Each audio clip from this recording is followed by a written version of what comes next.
कार्यक्रम के पुण्यार्चक हैं माँ श्रीमती कमला देवी जी जैन, श्री राजेश, श्रीमती सरिता, शांतनु जैन छाबड़ा, पुत्री एवं दामाद श्रीमती राजनंदिनी, श्री तृप्त।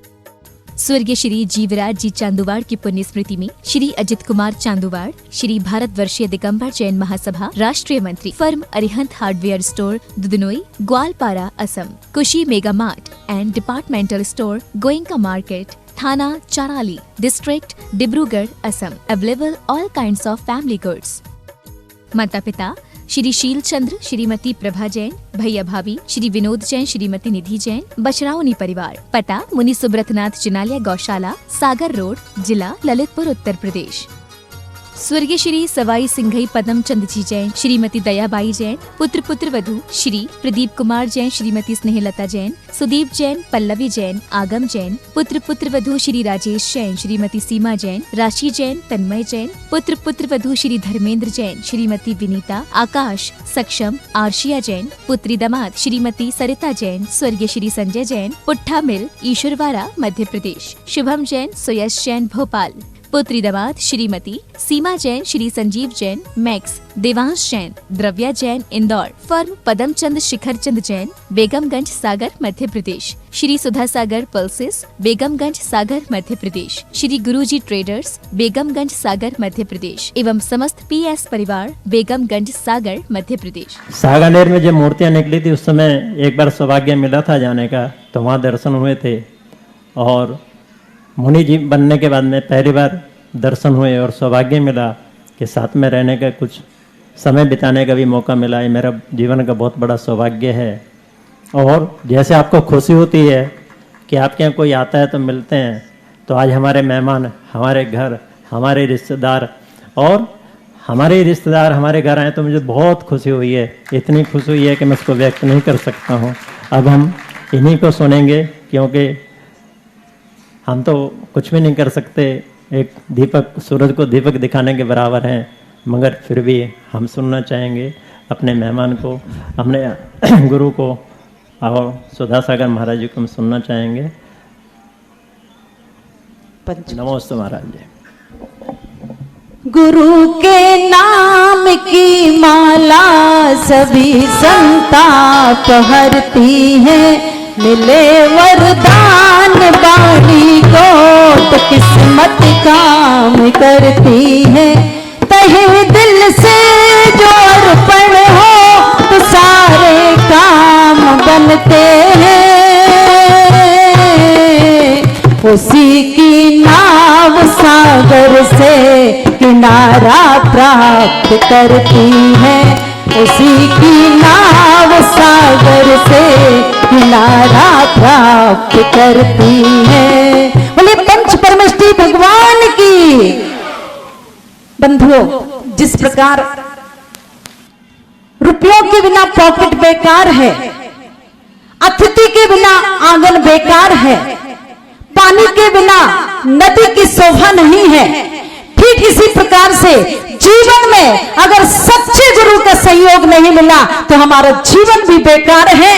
आइए हमारे बीच में आज ऐसे सुखद क्षण आए हुए हैं जिसकी हमने बहुत पहले कल्पना की थी।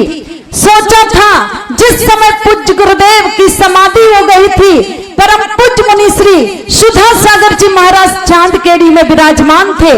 हम लोगों ने महाराज श्री से कहा कि महाराज श्री गुरु जी चले गए हैं, हम लोगों के लिए आप ही हैं और निश्चित रूप से आपके चरण उस ज्ञान तीर्थ क्षेत्र की पावन धरा पर पड़े। और तब से लेके जब झांसी में विराजमान थे, समाचार सुनने को मिला कि संभावित आगरा में चातुर्मास होगा, हम लोग गदगद हो गए कि चलिएगा महाराज श्री जब झांसी से आगरा की तरफ निकलेंगे तो महाराज श्री के चरण अवश्य ही उस ज्ञान तीर्थ क्षेत्र की पावन धरा पर पड़ेंगे। और वास्तव में हम लोगों की प्रबल भावना सफल हुई। और कल जैसा कि जिज्ञासा समाधान के माध्यम से कहा गया था कि बचपन में जब जय कुमार जी के रूप में थे तब छुल्लक श्री सम्मति सागर जी महाराज, छुल्लक श्री गुण सागर जी महाराज श्री का सानिध्य मिला। और जय कुमार जी से ब्रह्मचारी जय कुमार जी के रूप में ईश्वरवाड़ा में ही महाराज श्री ने विकास किया था जीवन का, और कुछ पल हम लोगों के रहने का सौभाग्य भी महाराज भैया के रूप में प्राप्त हुआ था।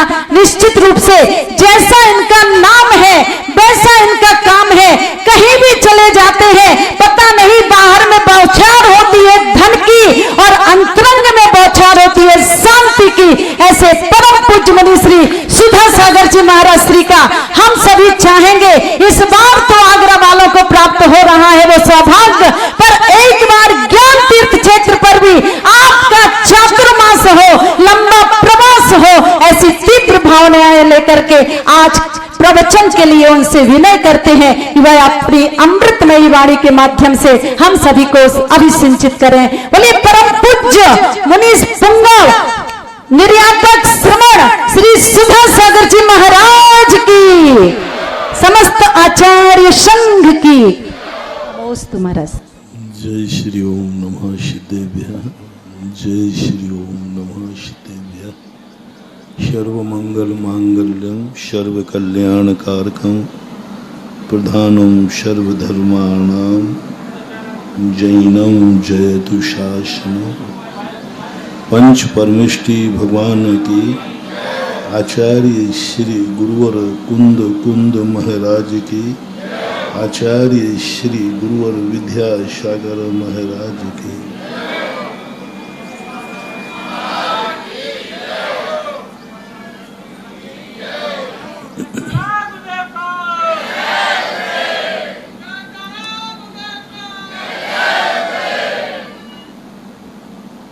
प्रकृति ने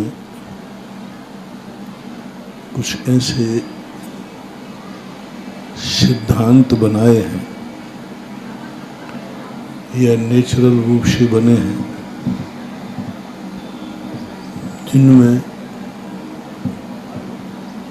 कुछ अधिकार तो प्रकृति ने स्वयं अपने हाथ में लिए हैं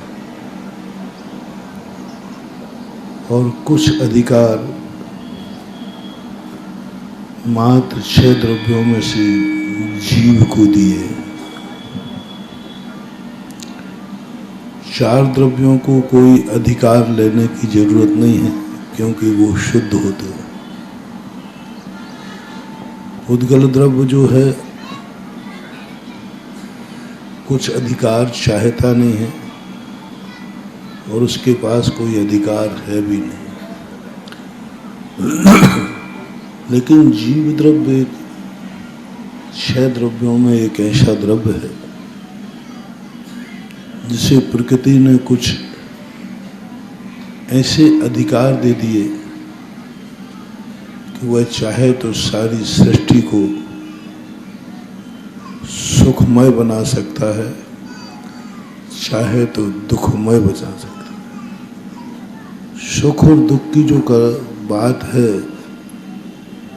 वो जीव द्रव्य में है, अच्छे और बुरे की बात है जो जीव द्रव्य में है। विकास और विनाश का जो अधिकार है वो जीव द्रव्य को है। प्रकृति को कोई बहुत अच्छा बनाना चाहता है तो जीव बना सकता है, प्रकृति को बहुत गंदा बनाना चाहे तो जीव बना सकता है।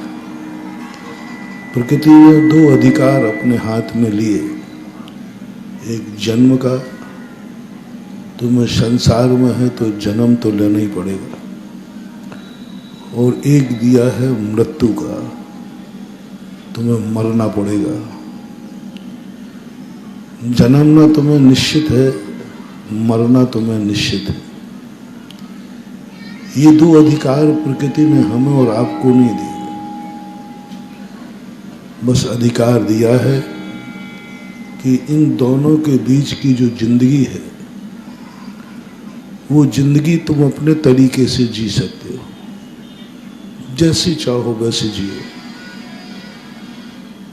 जन्मने और मरने के लिए तुम्हारा अधिकार नहीं, लेकिन जीवन का जो अधिकार है वो हमारे हाथ में। हम चाहें तो इतनी अच्छी जिंदगी जी सकते हैं कि सारा जगत उस जिंदगी को आदर्श मान लें। हम चाहें तो इस जिंदगी को इतना गंदा कर सकते हैं कि कोई व्यक्ति हमारा नाम लेना भी पसंद न करे। ये प्रकृति से नहीं है।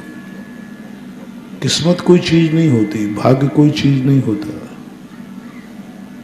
भाग्य तो हमारे द्वारा ही लिखी हुई एक कहानी है, हमारे द्वारा लिखी हुई एक किताब है जो हमने कल लिखी थी, आज वो हमारा भाग्य बन गया। और आज जो हम लिखेंगे वो कल का भाग्य हो जाएगा। हमारी डायरी भगवान मेंटेन नहीं करता, हम खुद मेंटेन करते हैं।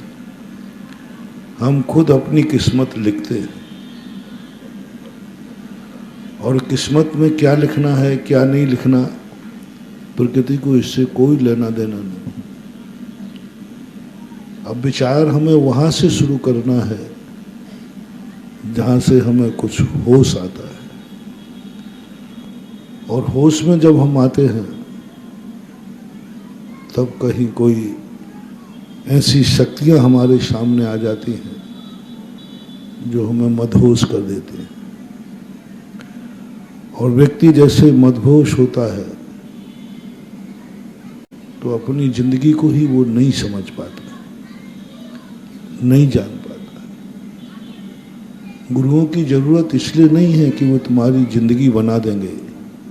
कल मैंने कहा था रास्ते में, गुरुओं की जरूरत ये है कि वो तुम्हें भटकने से बचा लेंगे।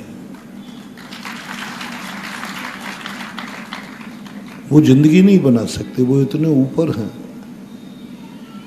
वो सूर्य के समान धर्म का और धर्म को धारण करने वाला धर्मात्मा सूर्य के समान हो जाता है। वो किसी के लिए प्रेरित नहीं करता, लेकिन चलने वाले की जिंदगी का अंधेरा मिटा देता है। देखना तुम्हें खुद होगा। सूर्य में इतनी ताकत है कि वो अंधेरा मिटा सकता है, लेकिन वो देखना नहीं देखना, चलना नहीं चलना, ये सारी बातें सूर्य के अधिकार की नहीं है। सूर्य उगता है, निकलता है, अंधकार को त्रोहित कर देता है, लेकिन आंख तो हमें खुद को खोलना है। आंख तो हमारी है ना, सूर्य की नहीं है। हम सोचते हैं कई बार कि सूर्य हमारी जिंदगी में आएगा, अंधकार दूर हो जाएगा। ये हमारा एक बहुत छोटा सा सोच है। हम ये क्यों ना सोचें कि सूर्य तो सदा से उगता आया है, प्रतिदिन सूर्य उगता है, फिर भी हमें अपनी जिंदगी में अंधेरे की अनुभूति क्यों होती है? क्यों ऐसा लगता है कि हमारी जिंदगी में अंधेरा है?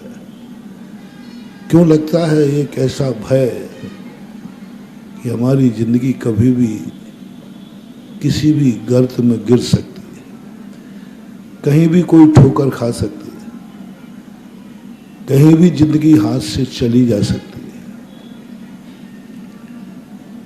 कहीं इसमें हम सूर्य का दोष देख रहे हैं?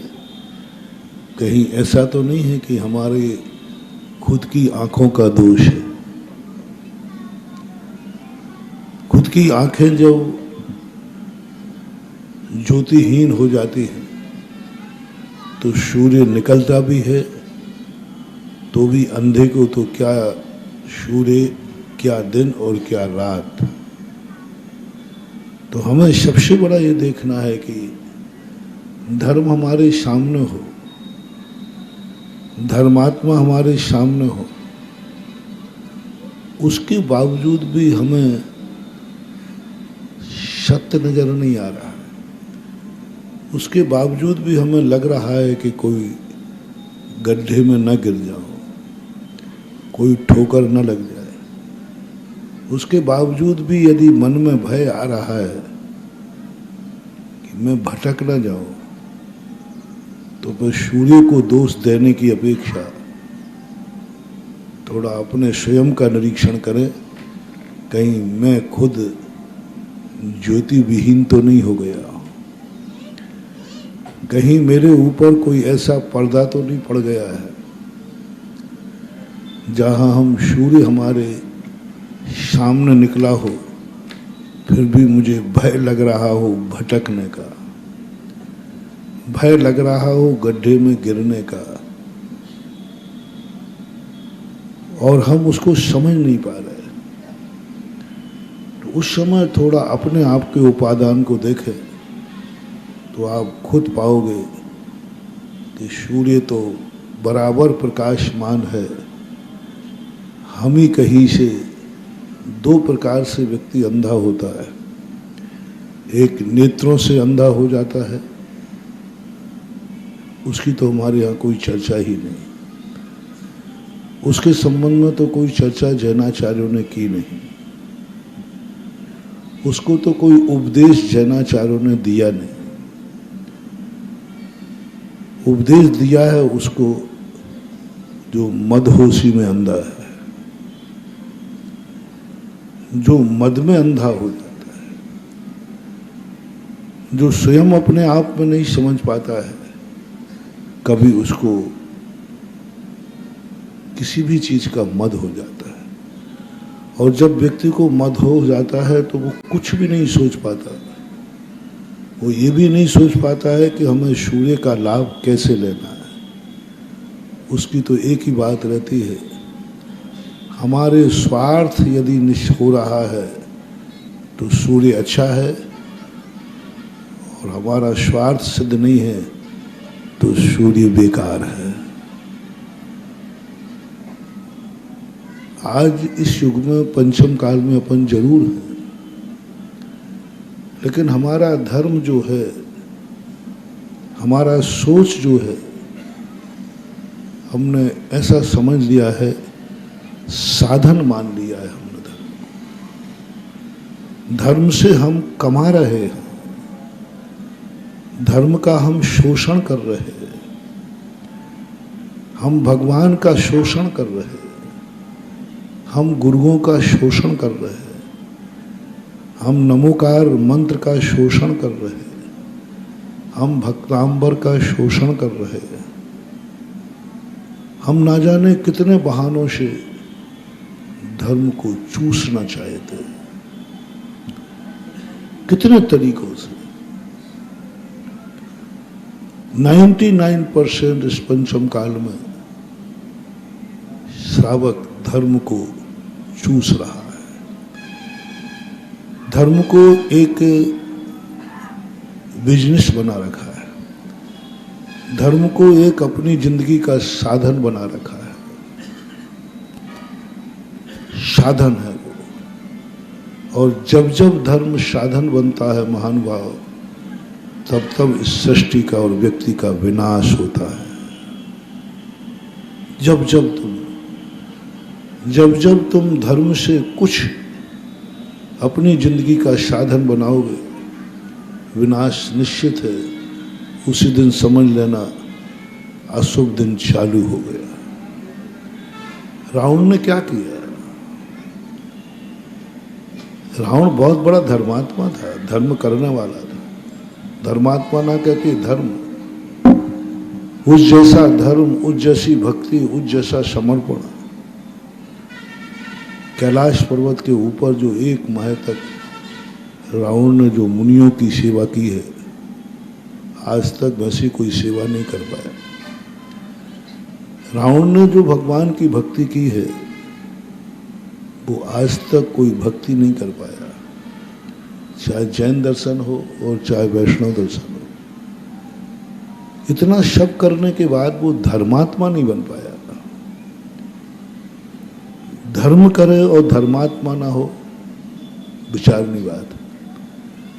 धन हो और धनवान ना हो, विचारनी बात। मानव हो और मानवता ना हो, विचारनी बात है। साधु हो और साधुता ना हो, विचारनी बात है। जल हो और शीतलता ना हो, विचारनी बात है। दिन हो और उजेला ना हो, विचारी बात है। अग्नि हो और गर्म ना हो विचारनी बात है। ये सबसे बड़ा आश्चर्य है। धर्म कर रहा है और धर्मात्मा नहीं है। किसी भी आचार्य ने उसको धर्मात्मा की कोटि नहीं दी।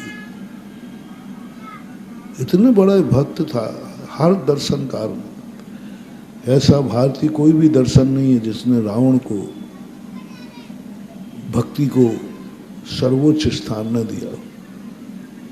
भक्ति तो की है, लेकिन किसी भी भगवान ने उसे भक्त स्वीकार नहीं किया। कैसी विचित्रता है। भक्ति कर रहा है लेकिन भक्त नहीं है। रिपीट करता हूं, भक्ति कर रहा है लेकिन भक्त नहीं। धर्म कर रहा है लेकिन धर्मात्मा नहीं। धर्म कर रहा है। सद्य दी पत्ते दी रोचे दी पुणो फासे दी, ये सब करता है।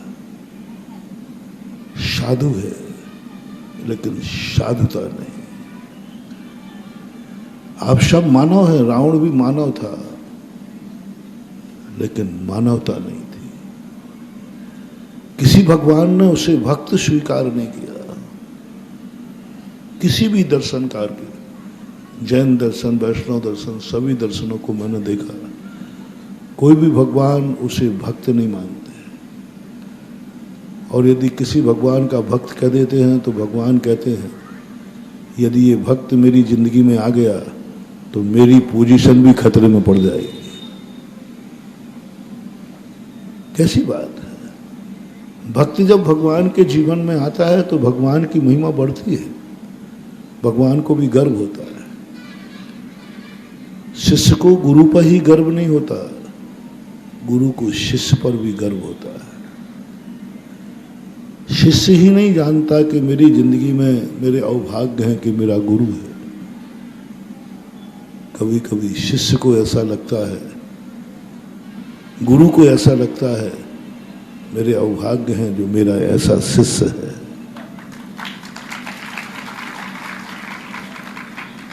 विशेषता यह कभी मत मानना कि तुम्हारे कितने अच्छे पिता हैं, तुम्हें अपने पिता पे गर्व है। मेरे पिता बहुत इज्जत वाले थे, मेरे पिता बहुत अच्छे थे। लेकिन तुम कितने भी पिता का गुणगान करो, कितने भी गुणगान करो, तुम एक अच्छे बेटों में नहीं आओगे। पिता की आज्ञा मानोगे, पिता के गुणानुवाद करोगे, पिता के लिए तुम सब कुछ करोगे, लेकिन तुम अच्छे बेटे में आओगे, ये प्रश्नवाचक चिन्ह। तुम शिष्य बनोगे, बहुत अच्छे शिष्य बनोगे, गर्व करोगे कि मेरा गुरु ऐसा है। जरूर नहीं कि वो अच्छा शिष्य हो। तुम भगवान की भक्ति करोगे, धर्म करोगे, बहुत अटूट भक्ति करोगे, लेकिन जरूरी नहीं है कि तुम धर्मात्मा हो और भक्त। कौन है भक्त, कौन है धर्मात्मा, कौन है बेटा, कौन है शिष्य, जिस पर कौन है बेटा? तुम लोग सब अपने पिता के प्रति बोलो, आपके अपने पिता पर आपको गर्व है कि नहीं? बोलो। वही पिता तुम दोबारा चाहोगे कि एक बार मिल गया तो तौबा? यदि अगली बार तुम्हें वही पिता मिले तो जो माता पिता तुम्हारे थे या हैं, इन्हीं माता पिताओं को हम दोबारा मिला सकते हैं। मेरे पास एक ऐसी जड़ी बूटी है जो चाहते हैं कि हमारे माता पिता जो हैं वही हमें फिर से मिल जाए, या कुछ तुम्हें इससे कोई दूसरे माता पिता पसंद है, अंदर से पूछ लो। कभी ये भाव तो नहीं आया कि नहीं मैं इनका बेटा होता तो अच्छा था? आ सकता है, कोई बड़ी बात नहीं। मैं इनका बेटा होता तो अच्छा था, ये मेरे बाप होते तो अच्छा था, ऐसा कभी तुम्हारे मन में भाव आया क्या? पूछूंगा नहीं, क्योंकि ये अंदर की बात है। खोलूंगा ही दुनिया के सामने। कभी तुम्हारी जिंदगी में आया हो ऐसा भाव, काश मेरे माँ बाप ये ना होकर ये होते, मेरा परिवार ये ना होकर ये होता, मेरी जाति ये ना होकर ये होती, मेरा देश ये ना होकर ये होता। यदि तुमसे कहा जाए कि तुम्हारा जन्म कौन से देश में होना चाहिए, कोई तुम्हें वरदान दे, कोई तुम्हें वरदान दे कि तुम्हारा जन्म कौन से देश में होना चाहिए, तो आपकी चॉइस क्या होगी?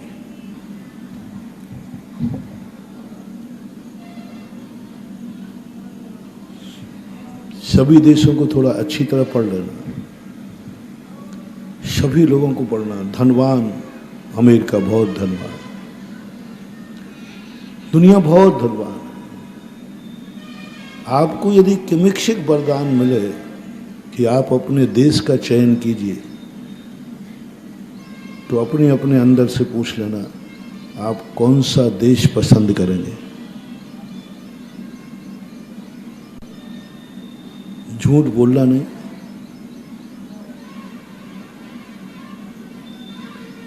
अंदर की बात है, नोट कर लेना। लो, और मैं मंत्र देता हूं, वह देश तुम्हें मिलेगा। फिर अभी और बता दूंगा मैं, देश तुम्हें कौन सा पसंद है। और यदि भारत में रह करके कोई दूसरा देश पसंद आ रहा है, यही तो सबसे बड़े भारत का दुर्भाग्य है। भारतीय व्यक्ति का सबसे बड़ा दुर्भाग्य है कि ये जहां है, जिसके साथ है, उसमें संतुष्ट नहीं है। आज विश्व के सबसे ज्यादा एनआरआई कौन है? सबसे ज्यादा एनआरआई कौन से हैं? भारतीय लोग। एक भी मुल्क का देश नहीं है जहां एनआरआई ना हो भारत के। क्यों? क्यों? क्योंकि भारत देश उनको पसंद नहीं है। भली भारत में जन्मे, उनकी इच्छाएं इस प्रकार की हैं कि वो भारत में उनकी पूरी नहीं होती। भारत तुम्हारी दृष्टि में बहुत जीरो है। कितने में तुम भारत को बेच दोगे, कितनों में तुम भारत को छोड़ दोगे, कितने में? मैं सदा उदाहरण दिया करता हूं। एक विद्यार्थी है, भारत में रहेगा तो उसे 5 लाख रुपए का पैकेज है, और यदि वह अमेरिका जाएगा तो 50 लाख का पैकेज है। आपसे पूछता हूं, मैंने थोड़ी कम राशि रखी, 5 करोड़ कर लेना।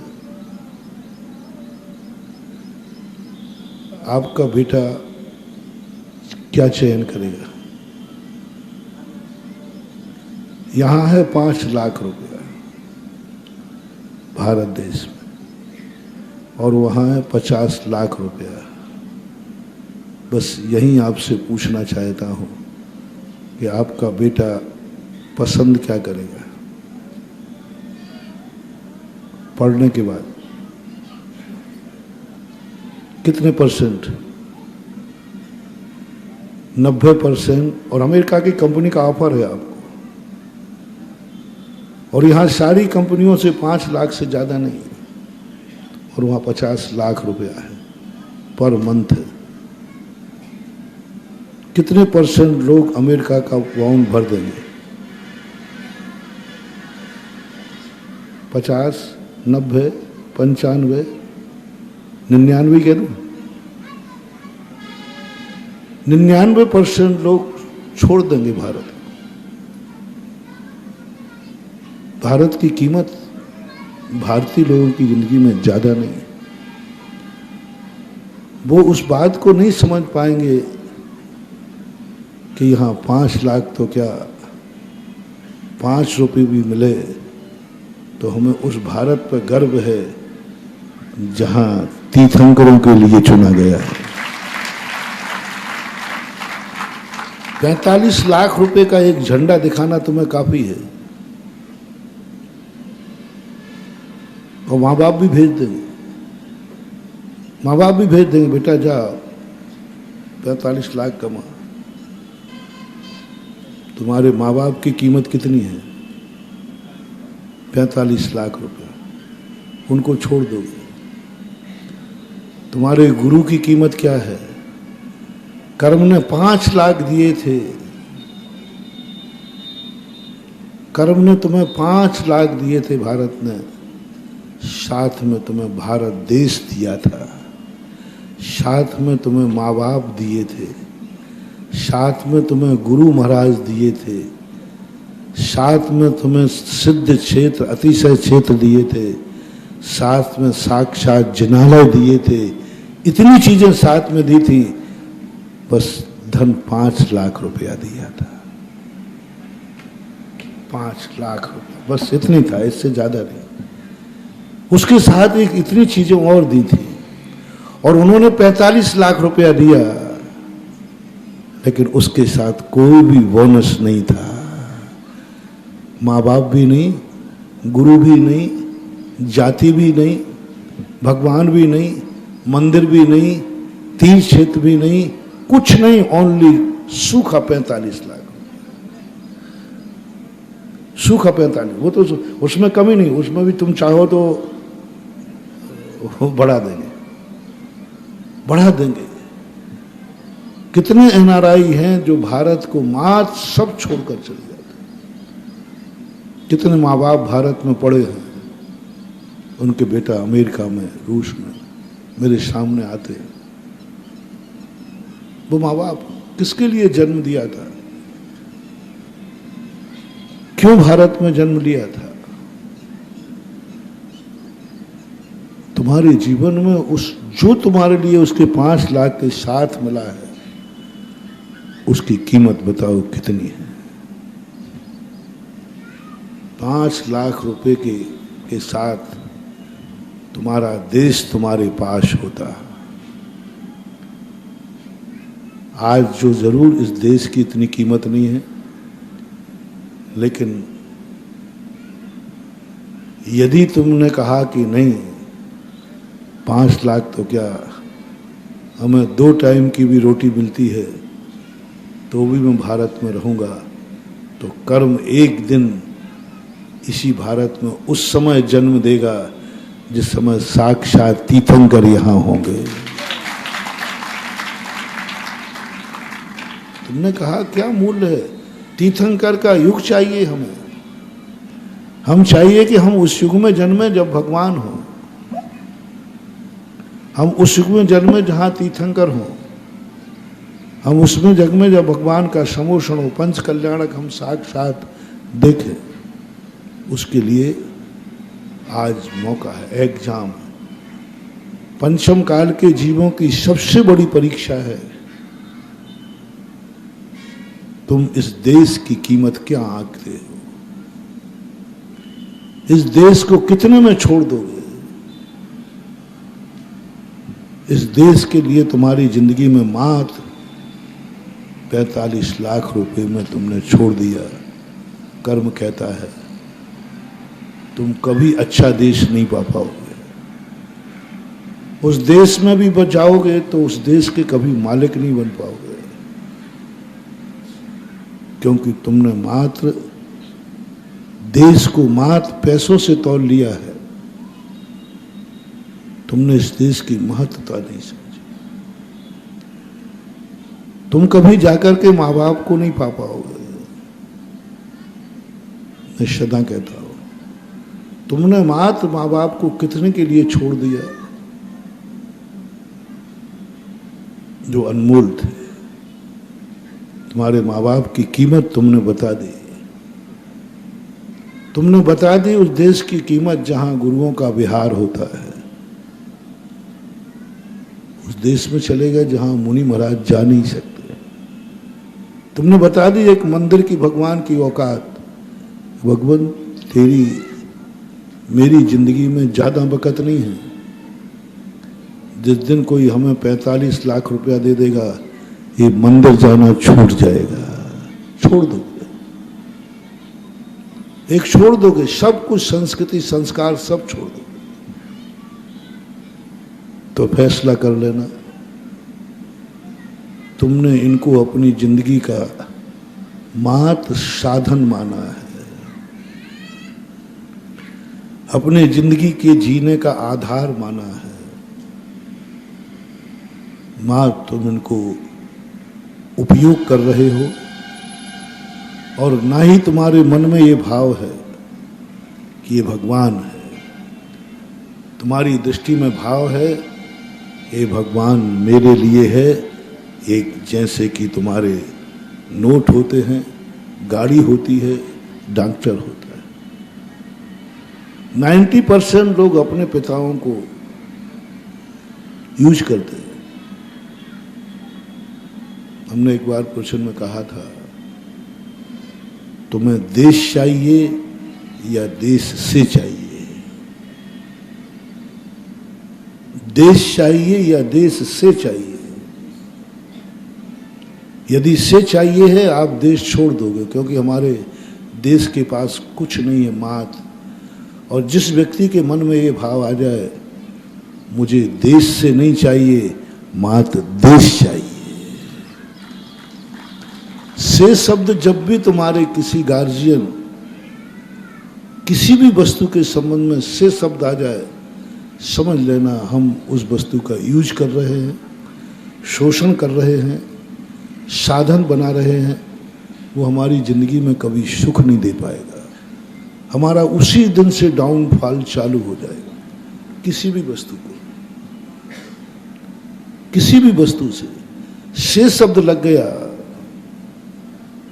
मैंने एक बार उदाहरण दिया था, एक कमरे में खड़ा एक पेड़ है, उससे भी हम एनर्जी ले सकते हैं।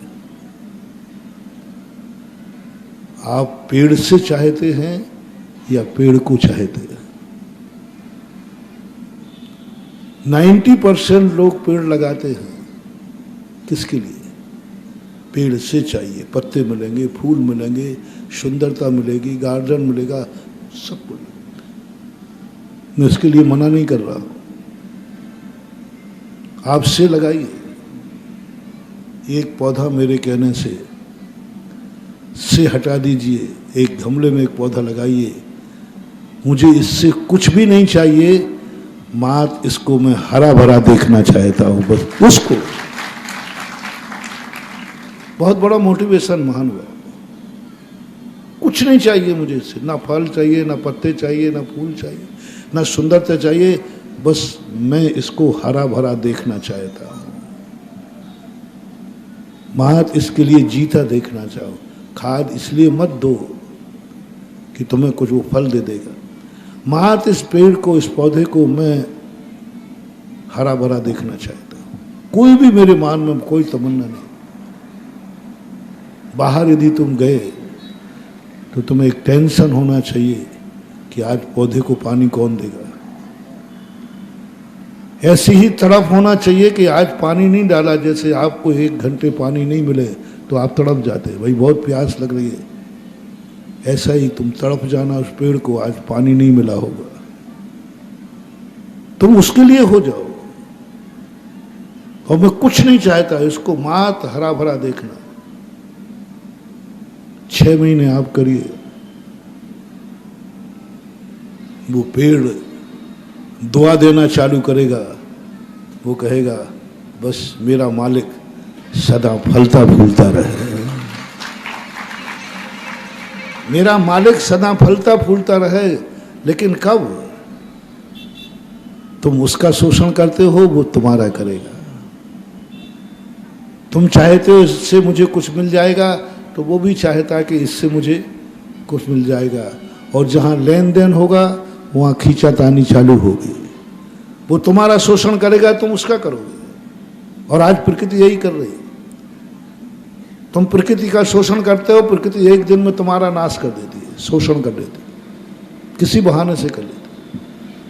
क्योंकि हम शोषण कर रहे हैं प्रकृति को। और शोषण करने वाला व्यक्ति एक व्यापारी के समान होता है। जैसे एक ग्राहक होता है, वो सोचता है कम से कम दाम में वस्तु मिले, और दुकानदार सोचता है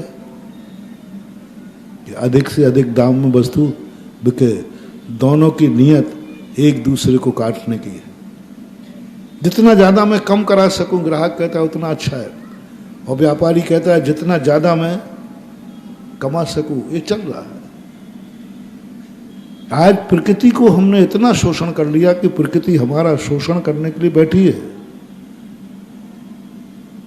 एक भी वस्तु ऐसा नहीं है जो हमारा नाश करने के लिए नहीं बैठी हो। हवाएं भी हमारा नाश करने पर तुली है। क्यों नहीं, हमने हवाओं का नाश कर दिया। हम कभी नहीं सोचते कोई कार्य करते समय कि हवाओं का नुकसान तो नहीं हो रहा है, क्योंकि वो हमारी प्राणवायु देते हैं। हम कभी नहीं सोचते। हम पानी पीते हैं, हम कभी नहीं सोचते हैं कि जल गंदा तो नहीं हो रहा है। देख लीजिए, आज तुम्हारे सारे भारत की नदियां गंदी कर डाली। हमने सोचा नहीं कि गंगा पवित्र है, ये यमुना पवित्र है। हमने उनको गंदा कर दिया, वो हमें गंदा करेंगे। हमने उनको मिटा दिया, वो हमें मिटाएंगे। टेट फॉर टेट जिंदगी का एक सिद्धांत बना लेना। जैसा अपन सोचते हैं वातावरण वैसा ही बन जाता है। एक पौधे से भी हम चाहें तो इतनी बड़ी ताकत, वो पौधा हमें फलता फूलता देखने की दुआ मांगेगा। आप कहीं बाहर जाएंगे, वो इंतजार करेगा पौधा। आप बाहर जाएंगे, वो यहां से दुआ देगा कि मेरा मालिक बाहर गया है, हे प्रभु, हे प्रकृति, उसको सकुशल लौटा देना, उसके बिना मैं जी नहीं पाऊंगा। वो इंतजार करेगा तुम, क्योंकि तुम उसके लिए जी रहे हो। हर वस्तु को एक पौधे का उदाहरण देकर के तुम्हें समझाया। एक पौधा लगाओ जो तुम्हारे लिए ना हो, तुम उसके लिए हो। तुम्हारा उससे कोई लेना देना नहीं। तुम्हारी जिंदगी का हर क्षण उसके लिए। तुम उसको एक पत्ता सूख जाए तो ऐसा लगे जैसे तुम्हारे शरीर का अंग सूख गया। और जिस समर्पण हमें हर चीज में लगाना। आप परिवार में देखेंगे, हर व्यक्ति से लगाए बैठा है। माता पिता से हमें क्या मिलेगा, क्या मिलेगा, से नहीं मिलता है तो माँ बाप को भी नकार देते हैं। से हटा दो, मुझे माँ बाप से कुछ नहीं चाहिए, मुझे माँ बाप चाहिए। बस से तुमने हटा दोगे तो अगले भाव में भी वही तुम्हारे मम्मी पापा होंगे, तुम उनके बेटे होगे। धर्म से भी हम, गुरुओं से भी हम, आज सब जितने भी धर्म है, सबने साधन बना लेके इस धर्म से मुझे क्या मिलेगा, धर्म से मुझे क्या मिलेगा, भगवान से मुझे क्या मिलेगा, गुरुओं से हमें क्या मिलेगा। हमने अच्छे अच्छे मुनि भक्तों को, अच्छे अच्छे मुनि भक्तों को, जय जय गुरुदेव कहने वालों को, कट्टर मुनि भक्तों को मुंह फेरते देखा है। क्यों? उनको कुछ मिला नहीं। गुरुओं से भी हर व्यक्ति कुछ ना कुछ चाह रहा है, कुछ ना कुछ कमाना चाहता है। मुझे क्या मिला?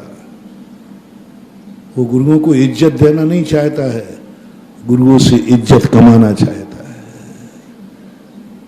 वो गुरुओं की सेवा नहीं करना चाहता, उस सेवा के माध्यम से अपने मान की पुष्टि करना चाहता है, अपने अहंकार की पुष्टि करना चाहता है। चतुर्मास कराते समय तुम्हें ये मतलब नहीं है कि महाराज का चतुर्मास होना है, तुम्हारा ये मतलब है, आप ही बोल दो ना, मेरी अगुवाई में चतुर्मास हो, बस यही तुम्हारे विनाश का कारण है। गुरु का चतुर्मास हो, गुरु की उपलब्धि हो, इससे कोई ताल्लुक नहीं। ताल्लुक है कि मुझे इस चतुर्मास से क्या मिलेगा, मेरा स्टेटस बढ़ेगा कि नहीं, मुझे हुकूमत मिलेगी कि नहीं, मेरी चलेगी कि नहीं। यदि आपको महाराज से कुछ मिल जाए ना,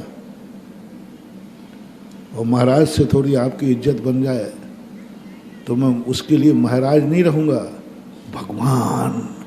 भगवान आए थे, भगवान पधारे थे, साक्षात भगवान। मैं समझ देता हूं कि चमचे को कुछ ना कुछ मिल गया है। मैं समझ जाता हूं कि चमचे को कुछ ना कुछ मिल गया है, तभी मैं तो महाराज हूं और ये मुझे भगवान बना रहा है।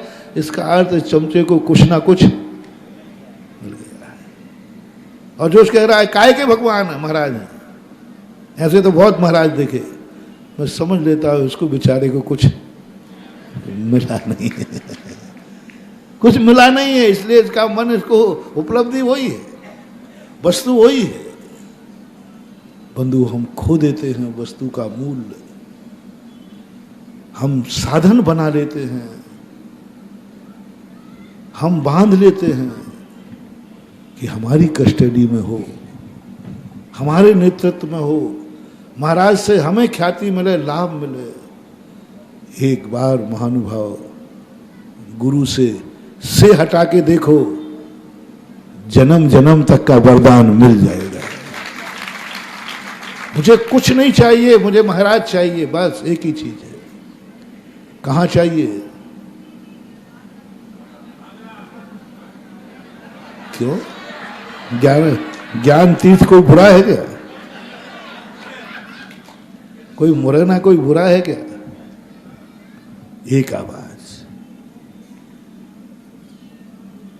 पहली सबसे व्यापक आवाज, मुझे कुछ नहीं चाहिए, महाराज जहां चतुर्मास करें दुनिया में महाराज रहना चाहिए, बस इतनी सी बात है। कहीं रहे महाराज हैं, बस एक बात होना चाहिए, महाराज इतने में संतोष नहीं है, आप थोड़ा सा क्लोज कर दो, थोड़ा सा। हम लोग इतने व्यापक नहीं हैं। व्यक्ति की तमन्ना क्या होती है कि जब आकाश की तरफ देखता है तो सोचता है कि अरे कुछ भी नहीं है, तो सोचता है भगवान आकाश में बादल तो दिख जाए। एक समय वो था जब यहाँ के आप लोग श्रावक, राजा महाराजा खोजते थे कहीं मुनिराज मिल जाए, कहीं भी XYZ ये समाचार मिल जाए कि भारत में मुनिराज हैं, बस इतना सा चाहिए, कुछ नहीं चाहिए था। जैसे जब अकाल पड़ता तो लोग कहते एक बादल का टुकड़ा ही दिख जाए बादल में, तो बड़ी सस्ती मांग है, बहुत छोटी सी मांग है। महाराज कहीं भी रहे दुनिया में, महाराज रहना चाहिए। हमारा देश भारत साधु से खाली नहीं होना चाहिए।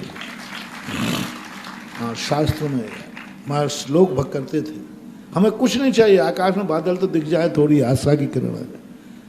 तो प्रकृति ने कहा चलो बादल दिख जाए, बादल दिख गया, बादल दिखा दिया।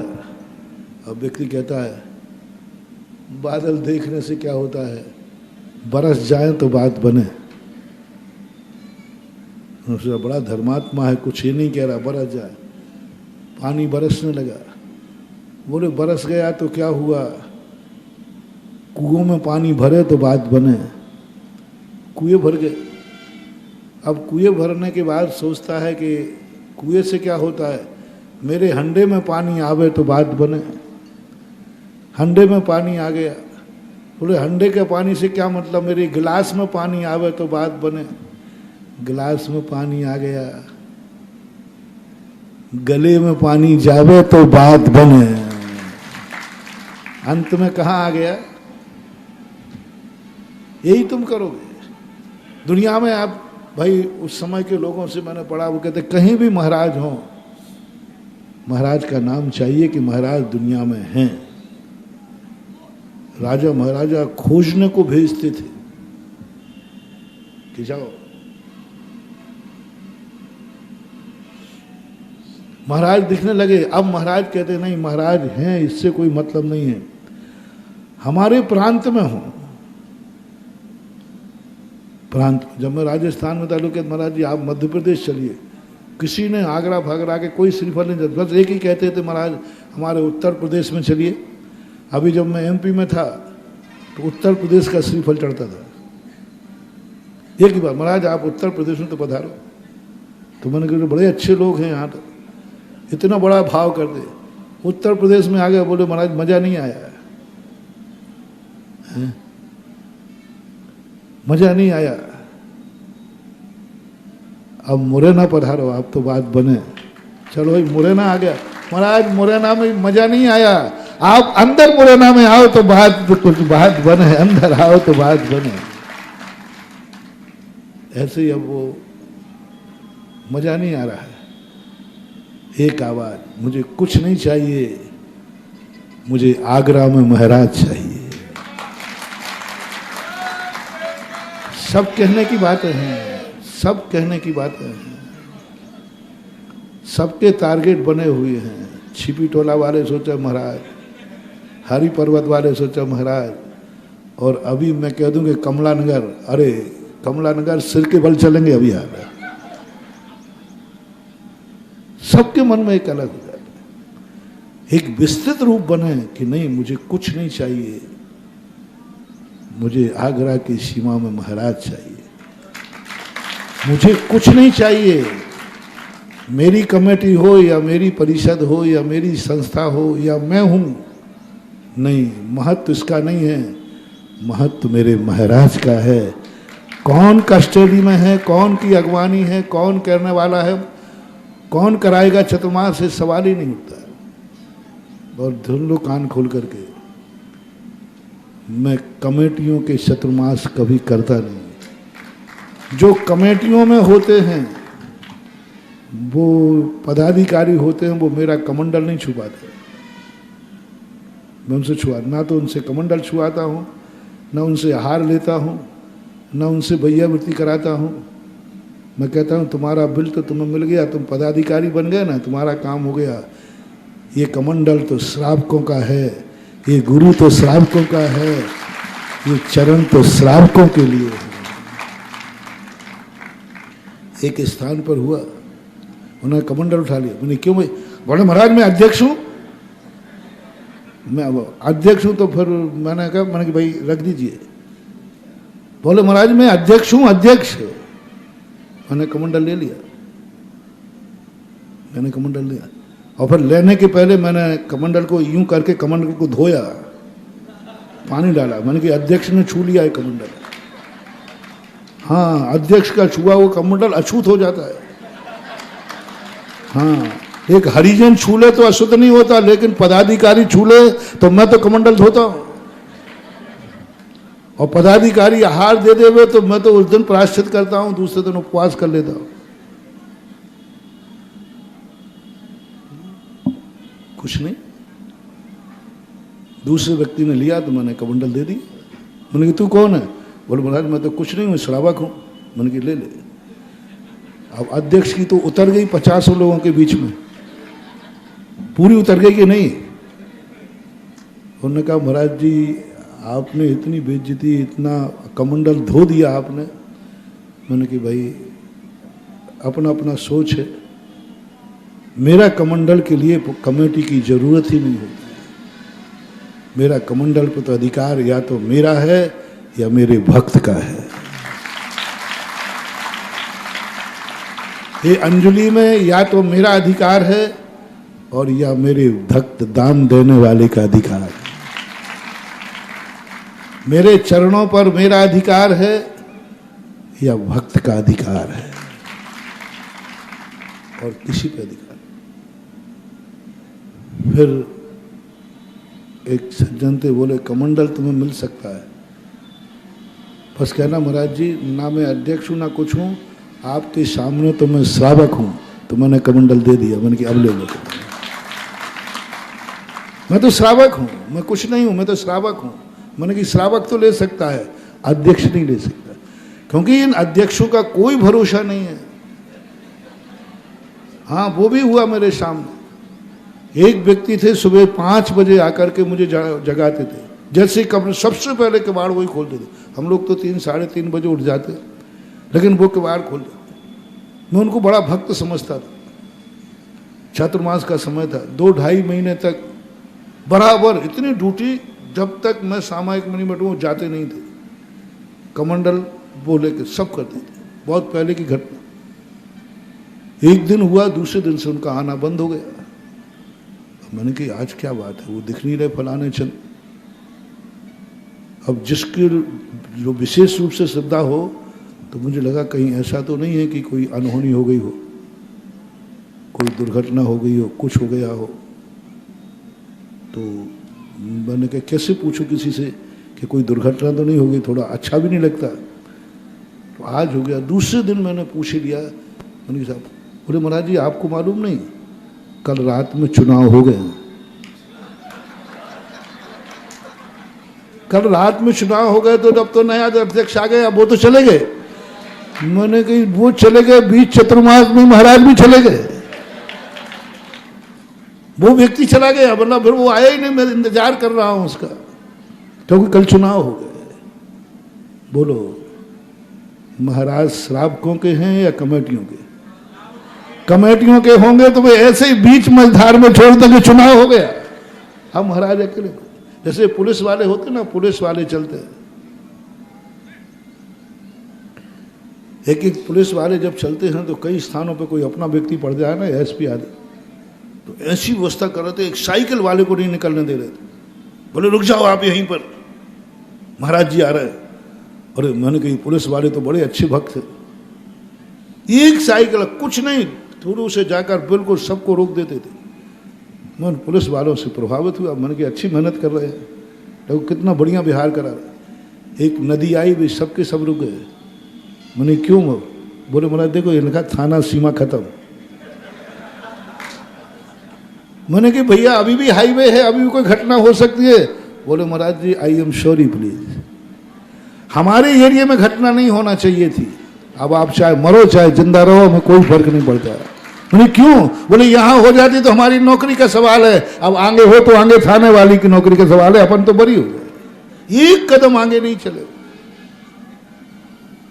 मैं समझ गया कि दुनिया की कस्टडी में रहे तो बेटा नदी पार और नदी, थाना बदल गया, थाना बदल गया, एरिया बदलता है, तुम्हारा माहौल भी बदल जाता है।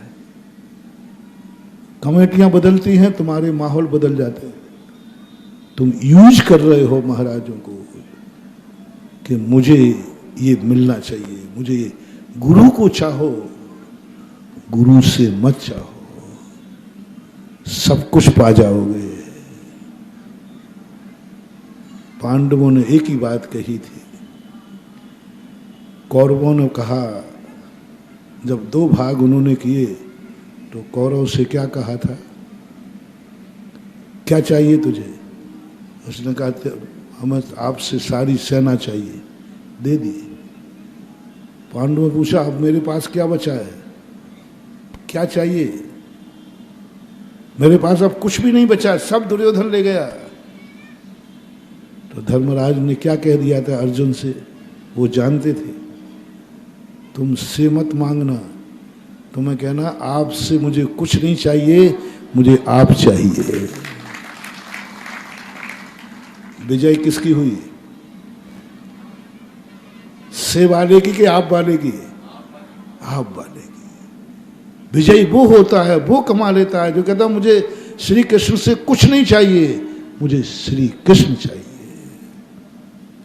मैंने कहा मैं क्या करूंगा युद्ध में, मेरे पास कोई शस्त्र नहीं है, मैं सुदर्शन चक्र। बोले कुछ नहीं।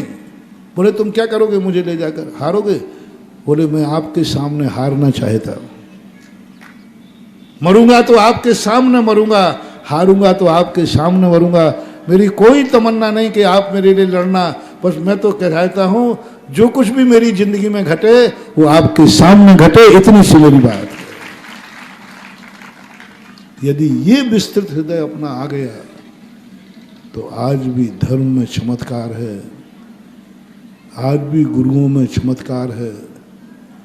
आज भी तुम एक भक्त बन के देखो, भक्ति कर रहे हो लेकिन भक्त नहीं हो,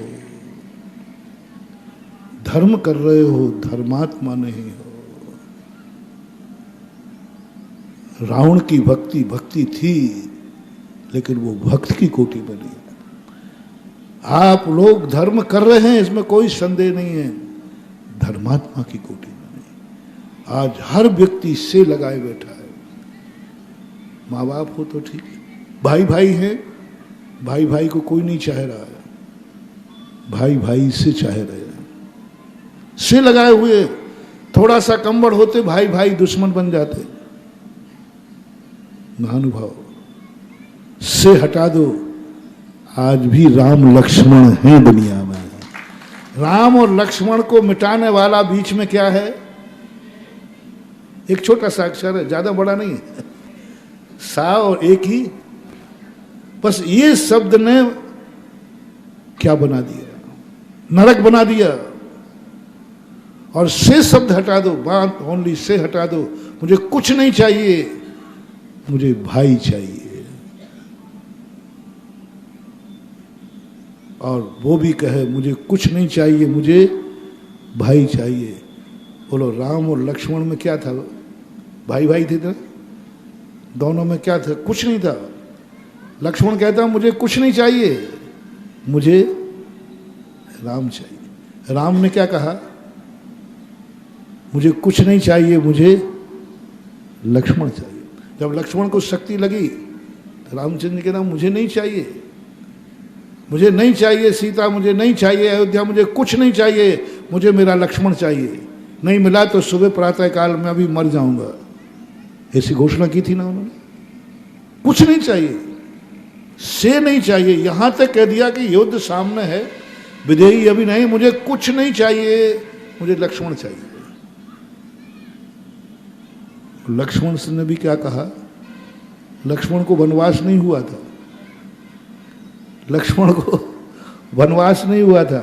लक्ष्मण ने क्या कहा? मुझे अयोध्या नहीं चाहिए, मुझे कुछ नहीं चाहिए, मुझे राम चाहिए। बस इतना सा अंतर मैंने देखा। सब कुछ अलग अलग था लेकिन मात्र से नहीं था बीच में। और आप लोगों के बीच में क्या आ गया? बोल दो ना, से आ गया। भाई भाई की तरह से जन्मते हैं और दुश्मन की तरह मरते हैं। एक से एक पिता बेटे की तरह मरते जन्मते हैं और से के कारण दुश्मन बन जाते हैं। एक गुरु और गुरु भक्त बनकर जन्मते हैं और से के कारण से गुरु से दूर हो जाते हैं। से शब्द हटाओ अपनी जिंदगी से। चतुर्मास तो कहाँ होगा? वो तो स्थापना के दिन पता चलेगा। लेकिन इतना जानता हूं कि चतुर्मास वहीं होगा जहां बीच में से नहीं रहेगा, और लाभ उसी को मिलेगा। और चतुर्मास हो भी जाएगा तो चतुर्मास तो मुझे करना ही है, तुम्हारे भरोसे नहीं है चतुर्मास, तुम्हारे भरोसे नहीं है रे चतुर्मास। ध्यान रखना, चतुर्मास तो हमारा नियत है, आगम की आज्ञा है। तो चाहे पृथ्वी उल्टे चाहे पलटे, चतुर्मास तो होगा। चतुर्मास तो आगम की आज्ञा है। लेकिन चतुर्मास के होने का कोई गर्व मत समझना। उस चतुर्मास से तुमने क्या पाया? वो चतुर्मास तुम्हें वरदान हुआ क्या और होगा वरदान? से शब्द हटा लो। हर व्यक्ति जैसे ही साधु आता है, भगवान आते हैं, मंदिर आता है, से लगा देता है। मेरा मंदिर, मेरा मोहल्ला। एक पालकी में भगवान जा रहे थे। भगवान जाते हुए एक व्यक्ति एक थाली में एक श्रीफल, आरती और एक वो लिए था। क्या लिए था? नोट रखे था, 100 का नोट था वो। तो पहले मेरी तरफ बढ़ा, बहुत पहले की घटना है, बहुत शुरू की। तो मैंने सोचा कि नारियल ठीक है, ये मुझे चढ़ाएगा, आरती मेरी उतारेगा। मैंने कहा ये 100 रुपया मेरी तरफ क्यों ला रहा है। तो मैंने मन बना लिया था ये मुझे जैसे ही देगा तो मैं थोड़ा उससे डांटूंगा, मूर्ख, इतना मालूम नहीं महाराज को पैसा नहीं। और वो तो समझदार था, आगरा का होगा। तो उसने क्या किया, यूँ आरती उतारी, तो ना तो उसने नारियल चढ़ाया और वो 100 रुपया भी नहीं चढ़ाया। मैंने कि फिर रखें क्यों है 100 रुपया। तो फिर वो आगे बढ़ा। तो मैंने सोचा भगवान आप सामने थे इसलिए मुझे नहीं मिला, आपको मिलेगा। तो उस पालकी पर मैं गौर से देख रहा हूँ, नारियल और 100 रुपया पर मेरी दृष्टि थी। उसने देखा, वहाँ भी यूं किया। मैंने कि भगवान आपको भी नहीं मिला, आप भी गए। फिर वो जाकर के पीछे वाली पालकी थी, पीछे वाली पालकी पर उसने जो नमस्कार किया, नारियल चढ़ाया और 100 रुपया वहाँ जो लिखते हैं कुछ लिखे। मैंने आगे वाले भगवान, मैंने कि भगवान मैंने तो समझौता कर लिया कि मैं तो महाराज हूँ, पर आप दोनों भगवानों में क्या अंतर है। पहले वाले भगवान से पूछा मैंने कि भगवान आप में क्या कमी है, ना तो आपको नारियल मिला और ना वे 100 रुपया, नमस्कार भी यूं किया। तो भगवान कहते मैं क्या जानूं, उसी से पूछो ना। फिर मुझे थोड़ा सा गड़बड़ लगा, मैंने उसको बुला के पूछा, मैंने कि भैया ये बता, ये आगे वाले भगवान पीछे। बोले महाराज आप नहीं समझते हो, मैंने इसलिए तो पूछ रहा हूं। बोले महाराज जी पीछे वाली पालकी हमारे गोट के मंदिर की पालकी है। ओहो, दोनों मूर्ति वेदियों में शांतिनाथ भगवान थे पालकी में,